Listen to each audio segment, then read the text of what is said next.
MLC ఎన్నికల్లో 2 స్థానాలు గెలిచిన బీజేపీ తెలంగాణలో తన స్థాయిని, సత్తాను, సామర్థ్యాన్ని మరోసారి చాటి చెప్పింది. అధికారంలో ఉన్న హస్తం పార్టీని కాదని బీజేపీపైనే అచంచల విశ్వాసాన్ని ఉంచింది తెలంగాణ ప్రజానీకం. ఇప్పటికే ఉత్తర తెలంగాణలో 7 మంది ఎమ్మెల్యేలు, 4 ఎంపీలు ఉన్న కమలం పార్టీకి ఇప్పుడు మరో 2 ఎమ్మెల్సీలు తోడయ్యారు. తెలంగాణ ప్రజల ఆదరాభిమానాలతో రాష్ట్రంలో ఎన్నికకు బలాన్ని పెంచుకుంటూ బలమైన శక్తిగా ముందుకు దూసుకెళ్తోంది బీజేపీ.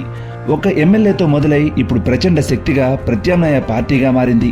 గత అసెంబ్లీ ఎన్నికల్లో 8 స్థానాలతో 13.90% ఓట్లను పొందిన కమలం పార్టీ అనంతరం జరిగిన లోక్సభ ఎన్నికల్లో 35% ఓట్లతో ఏకంగా సగం ఎంపీ సీట్లను గెలుచుకుంది.